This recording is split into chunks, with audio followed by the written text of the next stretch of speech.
Welcome to the Town Builders podcast. I'm your host, Levi Wentz. Town Builders is produced by the NTBA, the National Town Builders Association, implementers of the new urbanism. Find out more at ntba.net. This podcast is sponsored by James Hardie, what the best are made of. James Hardie is America's #1 brand in siding. Their product is elegant and durable and is sure to elevate any building or development. So if you want to find out more, go to jameshardie.com or find them at your local building supplier.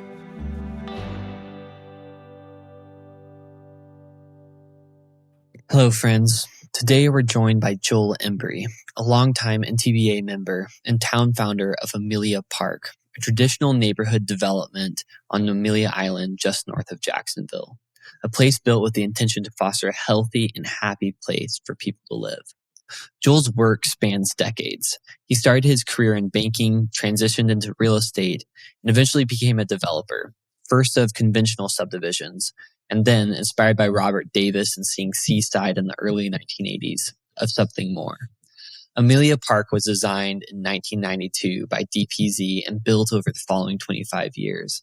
And what's emerged is a complete and vibrant neighborhood where people can truly age in place. We talk about the tension between affordability and quality, the importance of having a good town architect, and how Joel's latest venture, Civic Telehealth, is helping people stay healthier and remain in their homes longer. Now, this episode serves as a bit of a preview for NTBA's Fall Roundtable, which will be hosted by Joel in Amelia Park, where the topics of healthy living and human flourishing are top of mind. In the last episode with NTBA President Rob Parker, we discussed the study that Harvard, Baylor, and Gallup are conducting on human flourishing. In 2023, the Surgeon General's office produced a study on the epidemic of loneliness and depression that is facing our country. Joel has also connected folks from Florida State University to start gathering data at Amelia Park about how the community connection and happiness of his neighborhood compares to a nearby neighborhood that is designed in the conventional format. The initial findings of these studies are astounding and are starting to prove what many of us have known anecdotally for a long time, that the built environment has a massive impact on our health, our relationships, and our overall happiness. All three studies from the Human Flourishing Measure conducted by Harvard, Baylor, and Gallup, the Surgeon General study from 2023, and the FSU studies at Amelia Park will all have representation and presentations at the roundtable this September, which is sure to be a wonderful conference. Now, this podcast is a powerful personal episode from someone who's lived life as a town builder, pouring himself into making these 109 acres on Amelia Island a truly special place for the people who are lucky enough to live there. Joel has a wonderful story to share, so I hope you enjoy it as much as I did, and thank you for listening to Town Builders. Joel Embry, welcome to the show. Thank you. Thank you. Nice to be with you. I'm really excited to be talking to you because not only is the NTBA gathering at Amelia Park this September for the Fall Roundtable, but you also you have a fascinating story, sort of a conversion story from standard subdivision developer to developing Amelia Park, which is a traditional neighborhood development, and I'm guessing has kept you much more involved for a much longer period of time than lots of your other developments. Oh, yeah. That's for sure. So I want you to just start by taking us back to when you first started having some of these thoughts and interests of building something different, and not just something different from what you had been doing previously, but very different from almost everything that was being developed at the time. Well, I was very fortunate to be introduced to traditional neighborhood development in its earliest stage. My family had a beach house on what is now 30A. There was no 30A there, but we had this wonderful old beach house that was built in 1927, and the family shared it. So I was at the beach for a good part of every summer, right on what is now the land that was that our house was on, was 160 acres, which is incredible. I think from after World War I, veterans were given land to homestead if they would just go build a house on it, and they would give them the land. Wow. 160 acres on the Gulf of Mexico. That land is now Alice Beach. So 30A was, built after I had been to the beach for a long time. And the family ended up selling the land for business purpose and reinvesting it in the nursery. So we were 30A summer residents. And so when my family retired, my parents retired there, right down the beach. I have relatives all around that old house where the old house was. Mm. And so my parents saw this new development down the beach. And my dad called me up, and by that time, I was already doing real estate development. I had been in the banking business and then gotten into real estate through that. But it was standard real estate subdivisions. Was it just land development? You were just selling flat lots to builders? Yes, from the beginning, I was fortunate to work for a large developer that came to Amelia Island and bought a whole swath, 1.5 miles of oceanfront. And I got involved in the brokerage side of that and then worked for them to help with politics, the zoning. I didn't know much about it, but I knew the elected officials. So it was like going to school. It was real estate development 101. I was right in the middle of it. So that was my lucky break. And so it brought me from a nice brokerage business into development, and then my dad called, and I was already in the real estate business. Right. But he said, "Come look at this." And I said, "What is it?" He said, "This is a little pink house somebody's building down on the beach. It's not a." So I got over there and lo and behold, it was Sip and Dip was the name of it. It was an ice cream shop, and Robert Davis had built it on the beach as one of the first things that was at what became Seaside. So this must have been mid 80s. It was 82. It was really at the very beginning. Wow. It may have been 83 by the time, I got down there, but. So 30A is not developed right now, but what was it about a little pink house that was intriguing to your dad? Well, it was odd. People were building nice big beach houses, and this was not a big beach house. It was a very simple little building. And then there were two houses that were just across the street. And those cottages were very simple as well. So that was all it is. He didn't have any idea about the master plan. He just saw these first buildings. So he said, "Come on down." So I did, and went down, and the two houses were side by side. So I go knock on the door. One has a little thing that says office. So I knock on the door, and here comes this guy, and he's Robert Davis, and he and Daryl, his wife, were there and living in one of the houses or down the beach. They were actually, so they had their office there, and they had the master plan. When I saw the master plan, is when it struck me that this was going to really be very different and something that reminded me of the town I grew up in. It was a small town. So, this is it from a time early in 82, 83. I had this opportunity to know about it, that traditional neighborhood development was something happening. So I asked Robert after a while, we'd gotten to know each other a little bit. I said, "I think I could really do something with this. I'm going to develop something on my own. How did you do it?" And he said, "First thing, let me introduce you to Andrés Duany and Elizabeth Plater-Zyberg." So I went to Miami and met Andrés and Liz.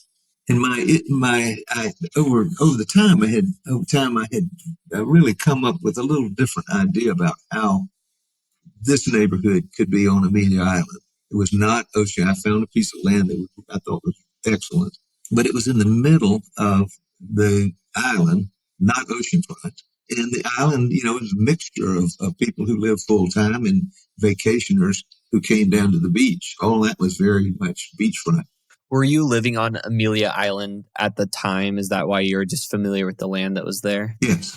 Yeah. What was the existing environment of Amelia Island? There was development. Well, first of all, this is a small town that has been a fishing village. Well, it has a great history. If we had another show to go to, we'd do that. But it's real old. It's really perhaps there's a piece of it, a piece of the island that really is probably the second platted property in Florida. I mean, St. Augustine is the oldest, but this is like right in behind St. Augustine and settled by the Spanish. So this old town, and it's quaint. The primary part of the town today was built in the late 80s. 1880s rather.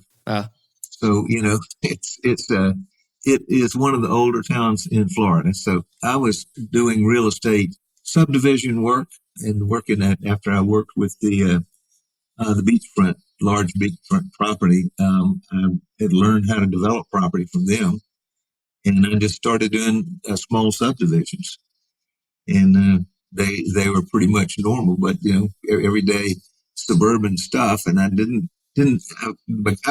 kind of bored with it. It was just redundant. It was the same thing over and over. Good way to make a living, but it didn't inspire me after a while. And I decided I wanted to do something like Robert was doing. And so that's how it happened. And I designed. We did had a charrette in 1992. The neighborhood was designed in an 8-day charrette, which was marvelous. I was scared to death to let all these people come in and have a crack at what we were going to do. We invited the town to come, and they did. A lot of people came, but we ended up having a great plan and no resistance in the community to it. There was no people that came to speak. Normally, were the people who live very close to what would be the neighborhood, and their attitude was, "We're here to make sure you do what we talked to you about when you were planning it. So we came over and gave you our ideas. We want to see that you stick to them." So they were telling the elected officials, "Be sure you adopt this, because this is what we want." How intentional was that? The decision, was there a discussion between doing a private charrette versus a public charrette? And why ultimately did you choose to do the public version? The big turn is I was uncomfortable. Andres forced me into it. His power of persuasion got the better of me, and I agreed to do a public charrette. I learned very quickly, though, that it was guided. It's not just throwing the barn door open. There were a lot of ideas tossed out, and then asking people to reflect on them and give their opinions about them. So it didn't run wild. It just had the benefit of a lot more ideas. And getting that buy-in from neighbors early on is so important. I mean, I just think about what we've been doing. We tied on to a couple streets that were existing. They were cul-de-sac streets, and they were very quiet. And suddenly they're changing into a lot busier streets that have traffic for 300 homes running through them. And I think we've done a good job over time of persuading neighbors that we're trying to keep their interests in mind. But certainly bringing them on in that fashion galvanizes that support early on. As the charrette was going, I had ideas about the neighborhood. My interest, I have always had a strong interest in sociology. And just even though I went to college to learn business techniques, I've always been interested in the social side of community. And I really wanted to build a neighborhood, first of all, that was un-Seaside. I didn't want to copy Robert Davis's neighborhood and say, this is like that, and so you ought to try this out. So by the time I got going, Robert's prices were getting up pretty fast. It didn't take him long to attract people bidding property up. He'll tell you it took longer than I envisioned, longer than he had, but I thought it went pretty fast. But the whole idea that we could build a neighborhood that would accommodate older residents in ways that suburban neighborhoods weren't doing. And I've been a fan of baby boomer demographics for a long time, because I was born in 1947. And every time this group of people who were born in 1947 hits the market, they invent new stuff. We invent new stuff. And I've figured out, if I have pretty common taste, I like it. There may be, out of the 3.4 million people that were born in 1947, there may be, a good many of them that think like I do. And sure enough, we were very fortunate to catch it at a time when the previous development on Amelia Island was pretty much built around either the community, the existing community, which was small town subdivisions, and the south end of the island, which after the hotels were built and the golf courses were built, became resort communities with a lot of leisure orientation. Right. So there's 10 years there between, initially meeting Robert Davis at Sip and Dip. Yeah. And the Amelia Park charrette. And so there's surely you were saying that you wanted it to be distinct and different. No doubt you're ruminating on things for those 10 years in preparation for this. What were some of those objectives that you identified for what you wanted Amelia Park to be? First of all, I had to get the idea in my head that I could actually do it. I could build a neighborhood. I mean, it took a whole lot of figuring out. I was a young broker trying to figure out how I could develop a neighborhood like that. But the aging in place objective was the first thing. I wanted to do that. And we stuck to it in a lot of ways. That was the satisfying part early on, is it actually attracted residents who are older without ever saying that it was about that. We never advertised it as a retirement community or any way about aging. But the majority of residents, first of all, it attracted people from the resort group that was there. They had come when they were active, the retirees, and now they're older. And they're going to move back where they came from to be with their children or go to an assisted living or some sort of institutional response to their aging needs, health needs. And we just built the walkable neighborhood that had, close to the grocery store, close to everything they needed. And sure enough, that's who came. So it was satisfying that we had gotten that right. But at the same time, we didn't want it to be all old people. I can say that without being pejorative. You can look at me and tell me I'm not being ugly about it. Because I'm now older than the people who first came to Amelia Park. Town Builders is brought to you by Brett Jones, PA. Brett is a practicing land use lawyer in Florida, and as a patron and advocate for new urbanism, he leverages his background in corporate law and personal development experience to help landowners and developers get entitlements and cut through red tape to build human-centric, walkable neighborhoods. Visit brettjonespa.com to find out more.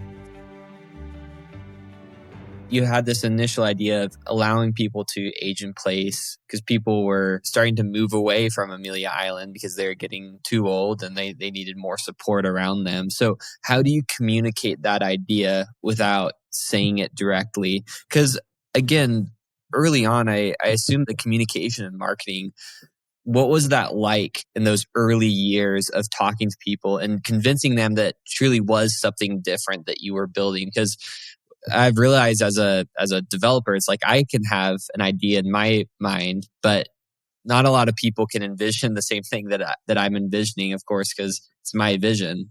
First advertising that we did was to compare what we were designing and offering to neighborhoods that were built and thrived before World War II. And it was about remembering what older towns, older neighborhoods were like and still are like.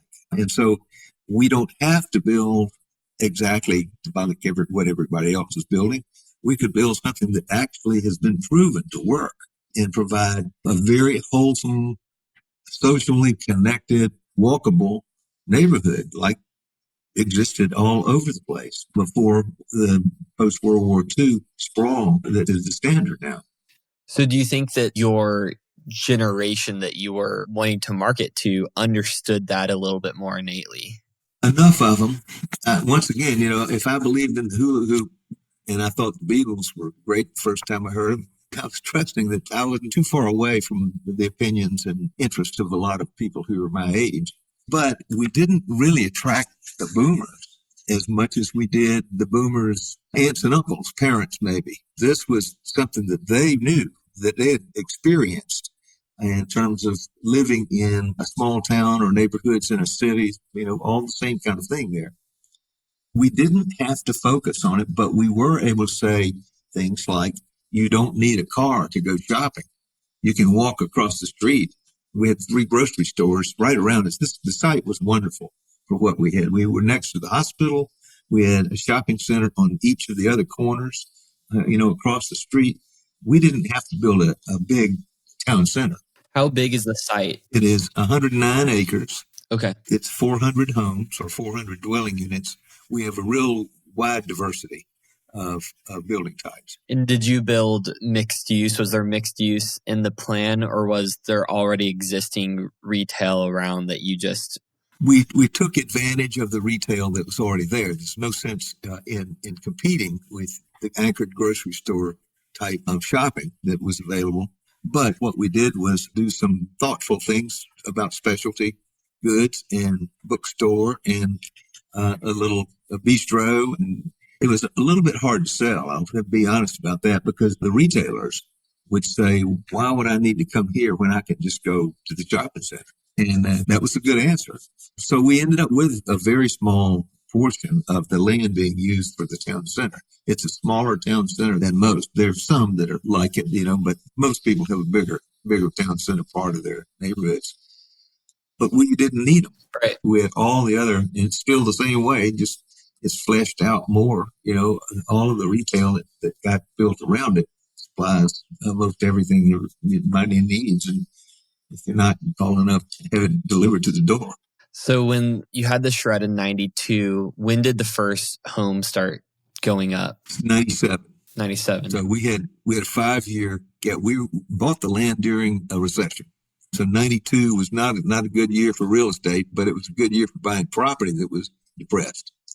So I bought the property. That I started out to a one-man band, and then when we got ready to develop, had investors that joined me, and they were real estate guys that I knew. They weren't straight up investors. They, my engineer and a builder, and these guys that wanted to be a part of it. And so how did you finance it? Sounds like you put up some of your own money, but was it debt or equity? I started with enough equity to acquire the land and to carry it. I carried it for 5 years, or 4 years. And then banks got healthier, the recession eased, and we were able to get straight up bank financing. The interesting thing was I had been talking to banks about it, and my attitude was, we're going to build the greatest thing. It's going to be different than anything. And the banks would say, how? And I said, well, it's like your grandmother's house. I'm just like all these, there's an alley in the back and the front porch, oh yeah. We go up in Indiana, every summer. I love it when we go up there, I said, do you want to do something like that? No, nobody's tried anything like that. I'm not going to lend money on that. So my partners, when I recruited them, they said, don't do any talking next time we go to the bank. And they said, so they didn't tell me what they were going to say. They described the whole project, all financials. And they said, when they talked about the plan, they said, and it's a pretty good subdivision plan. They didn't talk about Andrés Duany and Elizabeth Plater Sonnenberg. They didn't talk about traditional neighborhood development. They said it's a pretty good subdivision plan. It's approved. Boom. We got the financing. So bankers were not leading the way. Yeah, the banks get a little worried when someone gets too passionate about it. The passion is carrying it, not the financing. That's me, and like I said, I'm as much I'm interested in sociology and as much as I am the business of developing a neighborhood. It's a little bit different attitude. The health issues that we're now addressing, are I'm passionate about that, and I'm not building a neighborhood now. That's what's left with it. Is the neighborhood fully built out? Yes. Yeah. There are 400 dwelling units.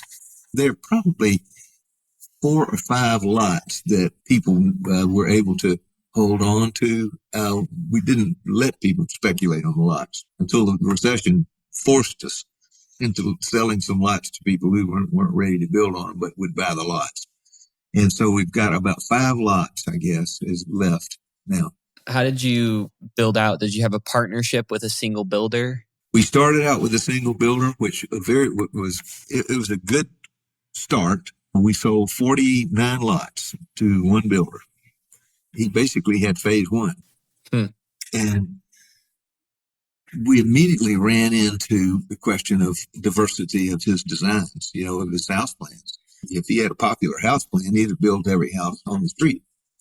I would say we just hammered it for about the first year.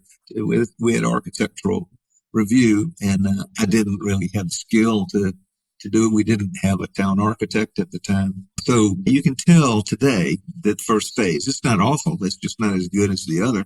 we were very fortunate again. And a lot of wonderful things happened without our making. It just, they occurred. An architect who had grown up and lived in Atlanta and was very, very talented came to Fernandina Beach on a sailboat and decided she was going to make a house and make a home here. She liked the island. And before I know it, she's building houses. She's designing houses for Rosemary Beach. And I'm like, you're going over to Rosemary Beach? Who are you? And she became our town architect. Her name is Julie Sanford. That's so wonderful. She's very gifted. And bless her heart, she was willing to take those builder plans and reskin them and change them. The exteriors enough to build variety. And from there, we attracted architects and we began to have the real variety. But the first phase was real hard until she came. Was that the process then, that the builders would bring you the plans they wanted to build and the town architect would review them and reskin them? Reskin them, yeah. Change the roof line. I mean, and she did a great job of disguising the plans that were really pretty repetitive. Was there tension there with the builders as far as, trying to manage their quality and level of design? There was, until they found out how well they sold. It was pushing them. We were fortunate because we had a good builder, good businessman. It was his crews that were hard. He was trying to, manage his subs, and they had one way of doing it. And the other thing was he was used to buying builders' plans, which didn't have all the detail, not even, fully framing details. Right. It's kind of fill in the blank that the subs know how to build that. Why draw all that stuff? So we weren't getting the finished structure that was really traditional. We had all this suburban, modern kind of construction details showing up. And that was the other thing that Julie did. Julie would take the sections that were generally not filled in by the plan shops and draw the construction, put the detail in. How did sales go, initially and throughout time? What was the absorption rate that you guys were able to get up to? And were you guys handling the sales and managing that, or was it the builders? This was the bane of my existence early on. I was a broker and I was prepared to sell, but that was one thing the builder would not come off of. He had a really good trained staff and a lead person who made her job selling his houses. And to have me in the middle of, so I was selling houses, but I was co-brokering through his sales organization. Okay. So the 49 houses were all, there were so many negotiations on those houses that I was, you might wonder where all my hair went. It went through those negotiations. My hair fell out. One of the things I'm so excited about visiting Amelia Park is the fact that it's fully finished. It's a really mature, traditional neighborhood development, which there's not many examples of that. So being through on the other side, which is no small task to complete a project like that, what have been some of those most painful lessons learned? And I wish I could have done that differently. Well, let me go back to my objectives, and I'll tell you which objectives. Yeah. We're working off of the aging in place, and I can tell you some of these didn't work as well as the aging in place. Like live, work, play. We have a church, we have a YMCA, we have parks. We're across the street from retail, but we don't have a real town center. The social connectivity of that neighborhood hub is something that we missed. Over the years, we have the bookstore that came, and there's a couple that were bookstore consultants. They help people, design and build and operate as consultants. They decided to do their own, and they have the most wonderful bookstore. I can't wait for everybody to see this bookstore. It is very, very cool. But, we didn't have all of the mix to start with. Price accessibility was another. So we've done aging in place, live, work, play, and then price accessibility. I didn't expect that we would get the prices that Seaside got because we weren't oceanfront. We were a mile from the beach, though, that's close enough, especially in a hurricane. It's way close enough. So we used this builder approach. That's the reason we engaged a merchant builder to start with, is for the price. And we sacrificed some things. The windows were always hard to deal with because to get that price down to the middle of the market, which was our goal, we couldn't put the expensive windows that you would see in other TNDs. And I suffered with that, but we did get the price there. But the only problem is, over time, the price went crazy. We couldn't control it. People were flipping the houses. They'd buy in and let us, do it about phase 3 when people started catching on. And we're now the fastest accelerating, appreciating neighborhood on Amelia Island, and percentage-wise. It is really. I'm going to show some graphics that are very astounding when you compare neighborhoods that are across the street from us to ours. Do you have that graphic with you? I can't put it up this moment here. If I wish I was gifted enough to throw it up on the screen, I would have to look through my files to find it. I'll show it at the round table. One of our previous episodes, we had like a 12-minute break in the middle of our podcast while we were trying to figure out how to do screen share. So we'll avoid the graphic for right now. I will show it. I will bring it to the round table and share that. Wonderful. But you can start out with price accessibility and shoot for the market. The market will tell you where the prices will go. Right. But while we were aiming for price accessibility, we also wanted superior value. I want people to walk away and feel like, this has always been part of my idea about selling. If you can sell something that is as good as you say it is, you can have a customer who leaves and walks away and says, I got more than my money's worth. Yeah. And that's the best marketing program I can think of. If you have satisfied customers telling people, it's great, and you'd be surprised at what I was able to get it for. That is the way people would compare it to Seaside, whose prices by then were going through the roof. I mean, they were getting very high. Right. And the last thing is, I wanted to be a good citizen. And I was hoping that what we would do would set off copies, somebody that might actually do something similar, and we would have an impact on the local market. And we have. There are other neighborhoods now that reflect the impact, much like Seaside set off the whole 38. Rosemary Beach wouldn't have happened. Alice Beach wouldn't have watercolor, which is, right, giant money and everything behind it. All it did was just copy Seaside. Well, and then you came along and you saw what was going on at Seaside. And so, yeah. And we're going to tour Amelia Park and going to tour some other neighborhoods that are the result of what Amelia Park did. The one in particular is the redevelopment of the oldest neighborhood, the Spanish neighborhood. Huh. It is now a beautiful neighborhood, and our town architect, Julie Sanford, and Eric Moser have essentially made that. And I'm proud to say I introduced the two of them.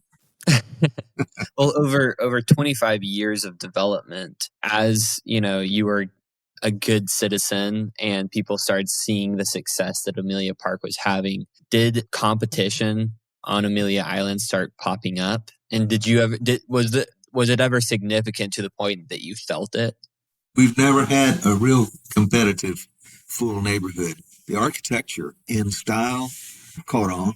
I mean, everything has a front porch now. Not everything, but we see front porches everywhere, which were not the style. It was stoops. You get the front porch, but you get it on a slab. It's just without no raised elevation. We've not had another neighborhood come up until now, and it's a beautiful neighborhood that is on the Intercoastal Waterway and is in the right spot of the challenging site.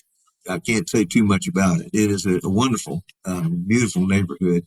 Yeah. And I'm proud to say that, we ran the test for them. And we also have in the county, about 10 miles from the beach, it's back closer to the center of the county, a 23,000 acre master plan development underway. And it is absolutely like Amelia Park in so many ways. So I can't say we did it because, I knew urbanism has spread. It's people know about it now. Well, and it's nice to see neighborhoods like Amelia Park and others reaching maturity where there's now real concrete examples. Andreas and Liz have been talking about new urbanism now for a long time and got a lot of things in motion, but the timeline of development is so long.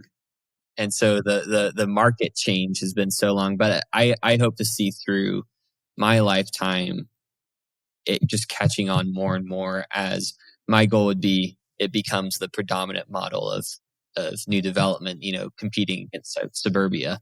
The satisfaction of being, I can be proud of what we did and the outcome, and most especially the pleasure that people have in living there. And this idea of connectivity and having neighbors that you can meet easily, people cross paths, what I call a chance encounter. It's not always planned. It's that crossing spot where you were walking your dog before, and sure enough, you crossed up with, and once you cross up with people and encounter them, unless you're antisocial, you're going to end up saying something. You communicate.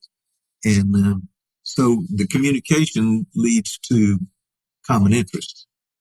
Common interest leads to doing things together, and doing things together for a long period of time, like neighbors can do. You learn to trust people, and trust is very much the cornerstone of belonging. And trusting and having neighbors that look out for your best interest and be there to help you if you need it and you enjoy. That is community building. Building buildings and infrastructure is facilitating, but it is not building community. Community is the connectivity between people.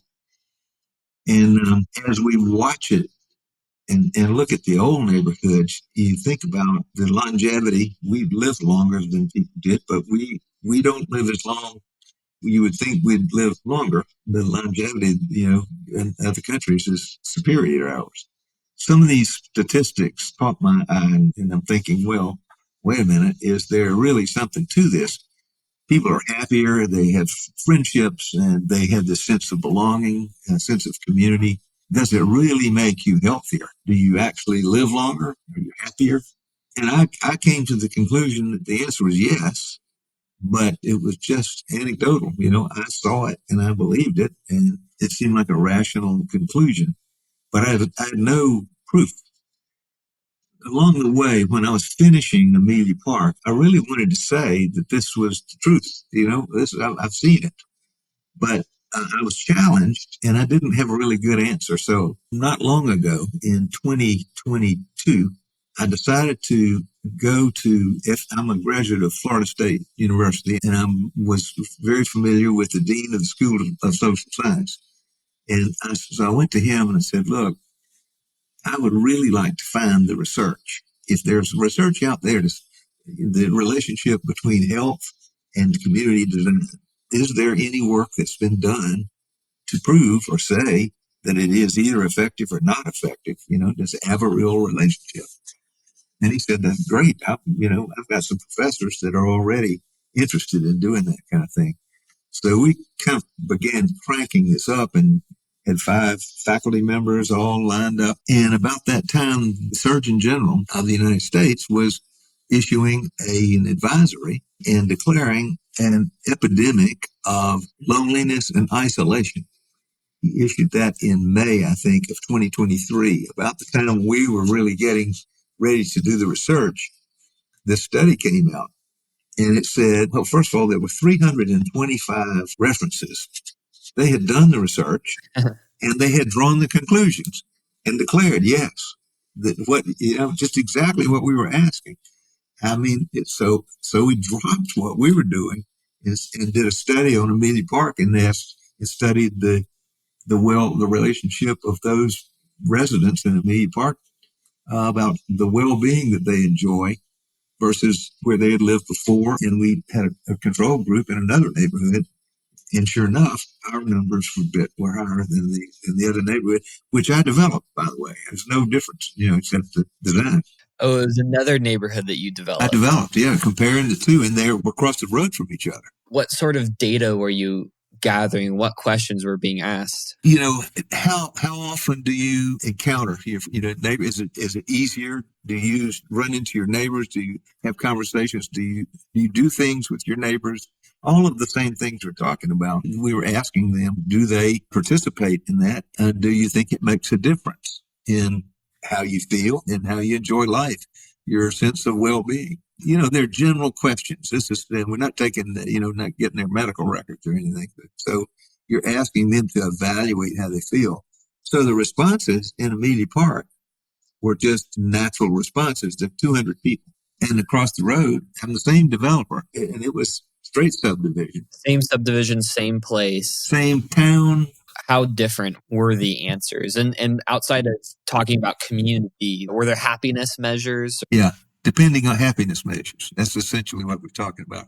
Depending on the question. Some questions, there was more dramatic difference. 15 to 30%. That's the range of plus that we had that was coming out of Amelia Park compared to the other neighborhood. How much of that 2023 study by the Surgeon General, I'm sure it was instigated by COVID.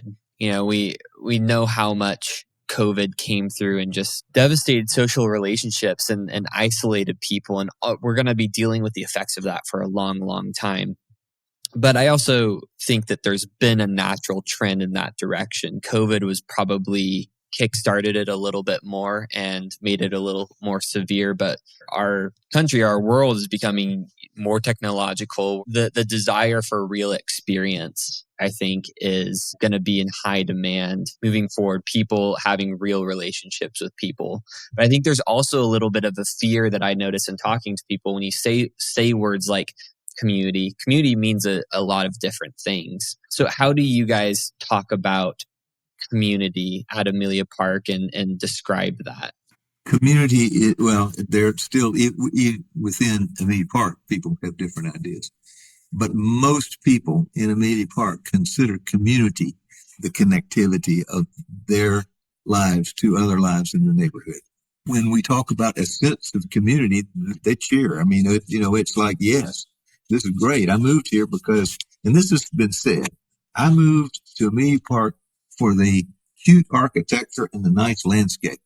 And I'm like, really? I mean, that's, but over time, this has come out, they didn't expect it would really change how they felt comfortable around all of their neighbors, over time, because somebody was always, well, I'll tell you a story. The first part of the neighborhood had been the original 49 lots, about the 10th house, I guess, somewhere along, early on, this lady, single woman, who liked to have a cocktail in the afternoon. She didn't want to drink alone. So she put a bell on her front porch and she walked out with her cocktail and she rang the bell, and that told everybody, I'm having a drink on my porch. If you'd like to have a drink with it, get your drink and come over. That's so good. And that's how it works. Stuff like that. Yeah. I mean, go figure. I think the pandemic really pushed the numbers and pushed people to think about it. But what it did, the research of those 325 footnotes, of references in the study, a lot of them were well before the pandemic. So what it did was accentuate those results and reframe the questions around the influence of the pandemic and thinking, wow, the pandemic has brought something to light that's been hiding there to a certain extent. We had research, but it wasn't. I mean, this report is going all over the world. Concern about isolation and loneliness is going around the world. And we have invited the chief researcher for the Surgeon General's report to speak at the roundtable. I want to take a moment to talk to you about one of our sponsors, Harvey Points. Harvey Points are architectural designers that have worked on new urbanist projects nationwide. With a blend of bold ideas and thoughtful design, they have experienced site planning everything from infill projects in pocket neighborhoods to master planned communities. During the site planning process, they develop floor plans that tailor fit to each lot, giving you a comprehensive plan to take forward. They also provide realistic 3D renderings that help the whole team visualize the project from early stages, as well as being a great tool to get city planners and council members on board to approve your new development. We all want to see more unique communities built, and Harvey Points would love to assist you in that pursuit. Visit their website, harveypoints.com. That's Harvey with a B, or follow them on Instagram at Harvey Points. I just had a conversation with Rob Parker, the president of the NTBA, and he was discussing another study that is being done by, I think, Harvard and Baylor and Gallup on human flourishing. It sounds like a lot of the same stuff. He wants to connect in the built environment as a major impact in the well-being or human flourishing measure. Rob was kind enough to invite me to a gathering of that group of the Flourishing Network at Trilith. And I met the people who are managing. Rob and I have actually kind of given us a chance to work together on something that we're both passionate about. And this is a much bigger study that will take 5 years to conclude. Gallup data is going to be gathered, I think, 200,000 subjects in 22 countries. Right. It's a 20-year longitudinal study. Where the research that the Surgeon General's office, that Julianne Holt Lundstedt from Brigham Young University was the chief research director. The work that she did well before she came to work for the Surgeon General has pointed to the outcomes that we thought we saw in our TNDs in our new urban neighborhoods. And so it's a snapshot where the longitudinal study is a continuation and learning more and learning how we can, rather than let it happen naturally, we can actually stimulate and push things so that it's easier for people to enjoy life this way. Well, part of it is understanding human nature. And this gets back to your interest in sociology, which is, it's interesting. We started the conversation about development and real estate development.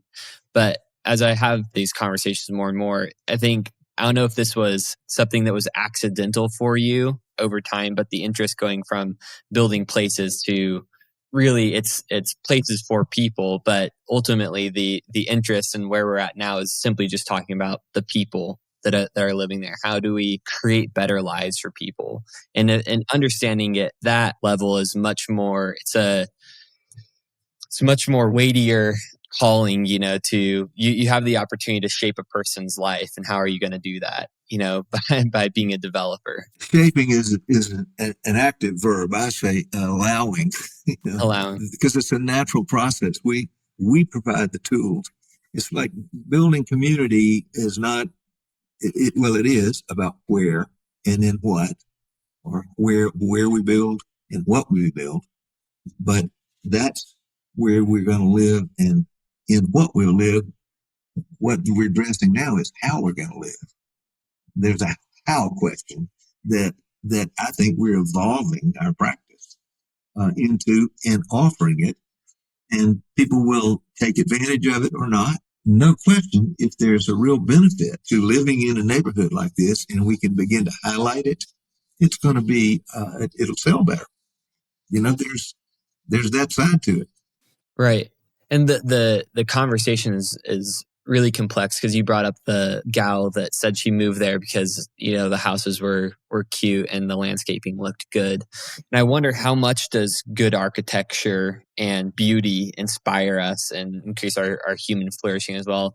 And how much of that is an underlying thing of they like the whole atmosphere. There's certainly an atmosphere in some of these places of community and charm and vibrancy, but you can't really see that. And so all you see is the cute houses and you say, that's why I moved here. I could tell you that we will do a tour of Amelia Park here in the Roundtable in September.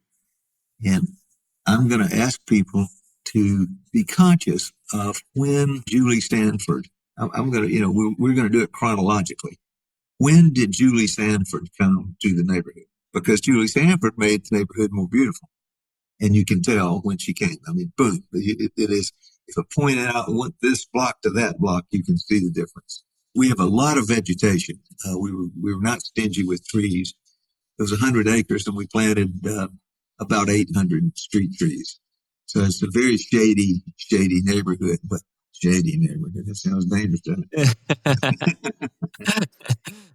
I might change that when I say it next time. No, I think it's perfect. But it's a dappled. You have a dappled lighting pattern. So beauty is definitely a part of the formula here. No question. I want to get back to, one thing that we haven't talked about is your other company, Civic Telehealth, which is integrated into what we're talking about and aging in place. Can you talk a little bit about how Civic Telehealth plays into the whole conversation that we're having? When we started attracting older people, and that was great, and they were socializing and having a great time, and actually stayed more active probably than they would have in a neighborhood where they use their car for everything. So we realized, though, there still came a point where many of those people who wanted to stay couldn't because they had a health issue that they had to have addressed. And there was just the fear of their children that they weren't going to be cared for. They live distant away. They're not there to take care. So I started thinking about how we could offer something that would allow people to live longer in their home where they all wanted to do. And I said, is this just me? The studies were going on at AARP that had been going on every 3 years for about, I don't know, 3 cycles, maybe, 3,500 people every cycle. Where do you want to live? Where do you want to age? What do you want? 75% or better said, I want to live right where I want to live in my house. I want to stay where I am.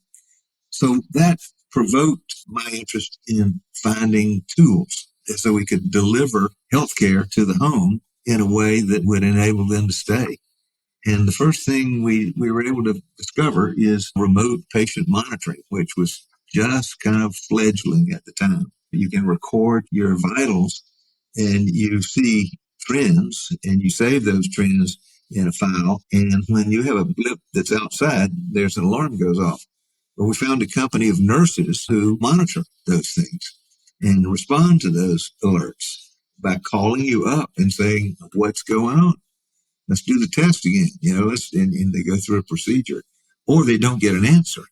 Well, there's a protocol with, who's the next door neighbor, it all is that there's a protocol that we call them subscribers because we're not healthcare providers. We're basically creating a system. So that's Civic Telehealth now has not only the monitoring function, but services and devices and all that are necessary for mobility, for other monitoring, for and discounted drug programs, lab tests, so the whole thing about home care.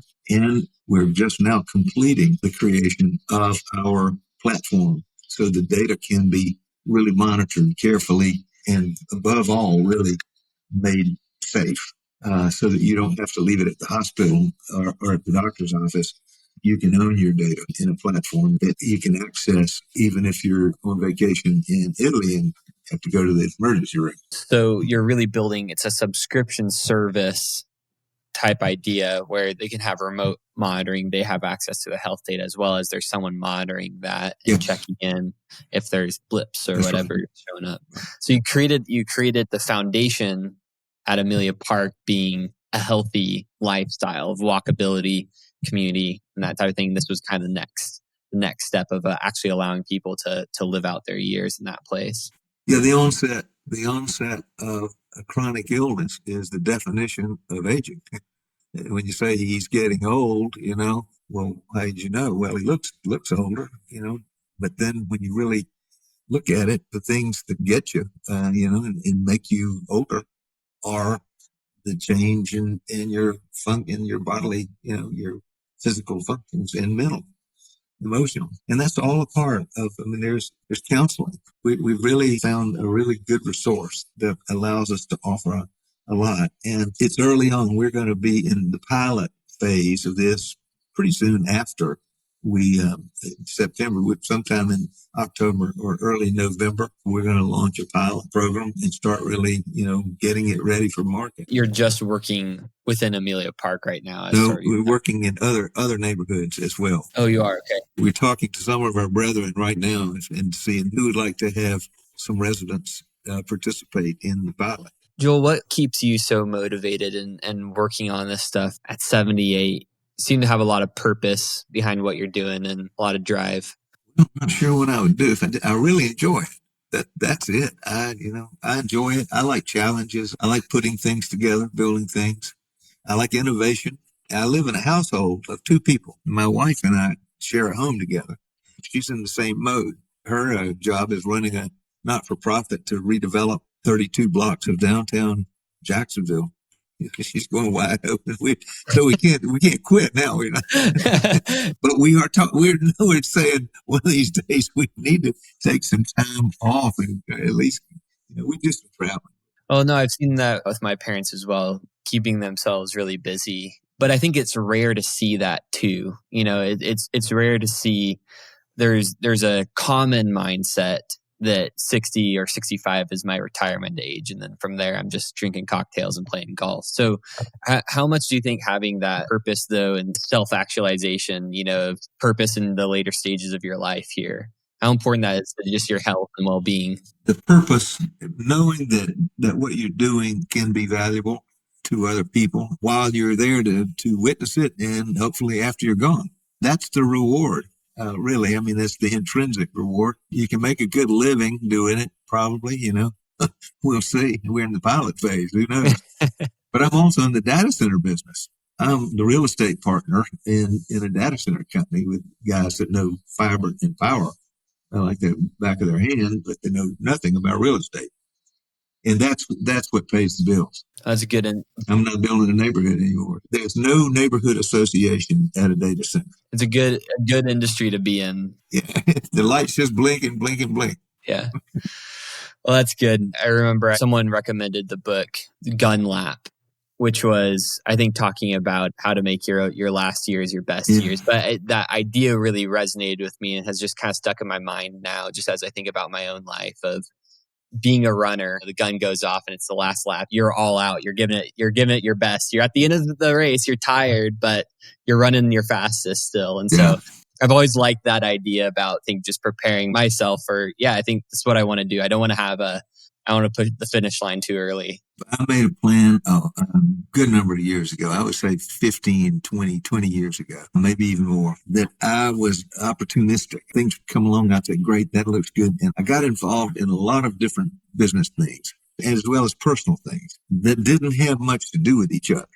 And because of that, I was stretched thin, and I had children at home that wanted me to be there more, and my family, needed more of me. And so I decided, wait a minute, okay, I'm going to figure out what is most important here to me. What's the one thing I really want to see happen? And then I'm going to start seeing how things overlap or don't overlap to that.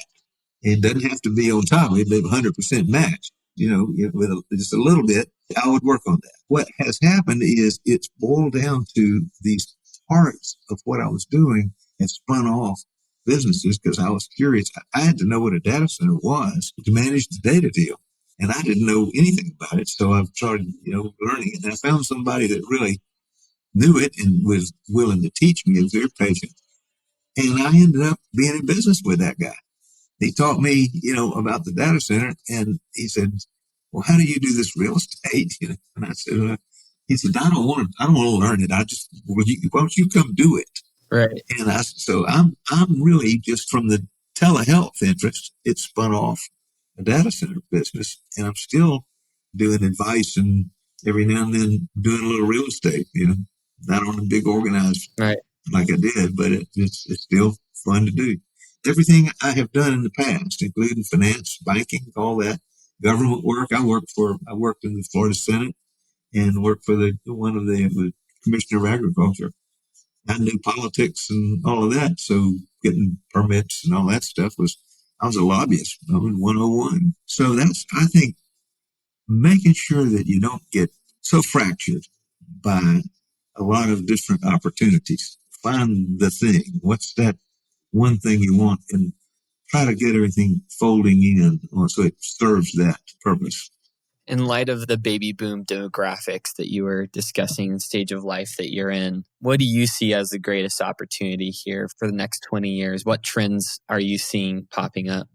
Well, the population trend is a huge deal. I have tried to estimate when the baby boom it was really going to make the strongest impact on retirement facilities and communities.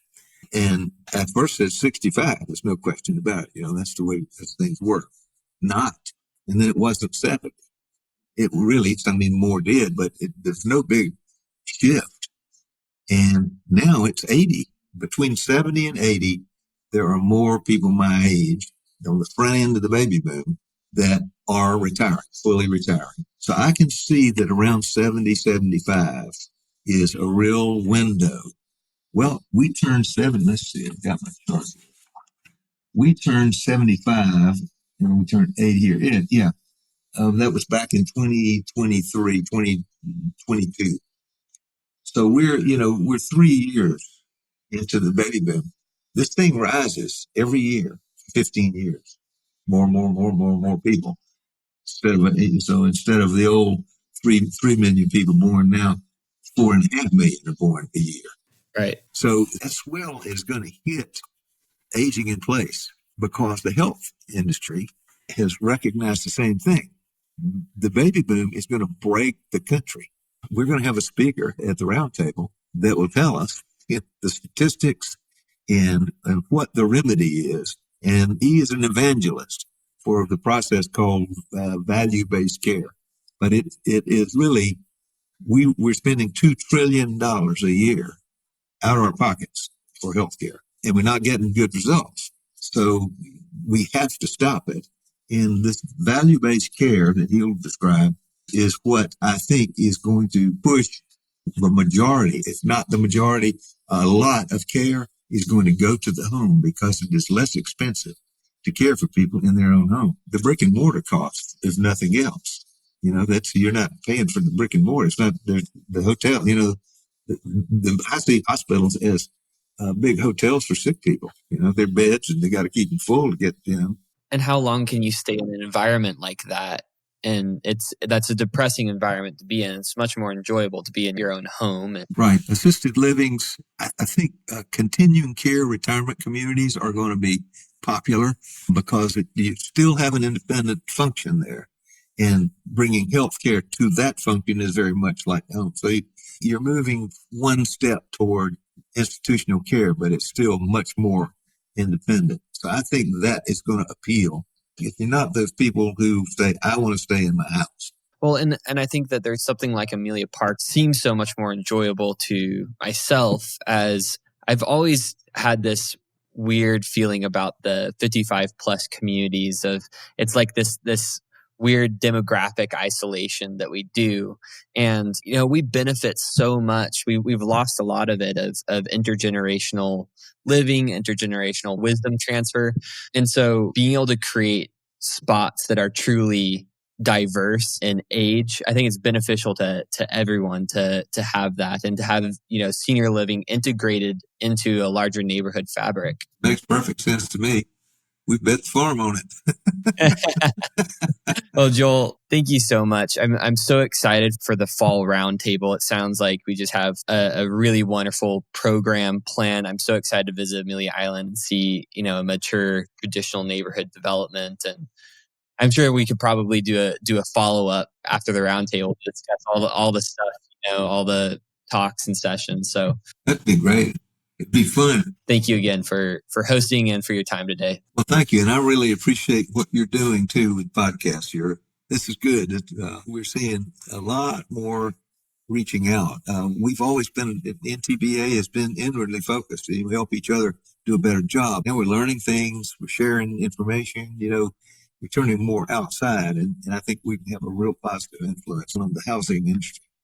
I think so. It's been a really good peer-to-peer organization. I'm pretty new to the association myself, but I think probably the nature of the people that are there are developers. I think we move pretty quick because we have the burden of interest always, pushing us forward faster and faster. And so I think that slowing down and starting to take a look at some of these things, starting to actually get data coming out. There's a lot of people doing a lot of wonderful things. And that was my interest in doing this podcast, was being able to talk to people like yourself. There's so many great stories and so many people doing great work, and just starting to capture that a little bit. Well, it's a good service. Thank you for doing it. And I enjoyed it.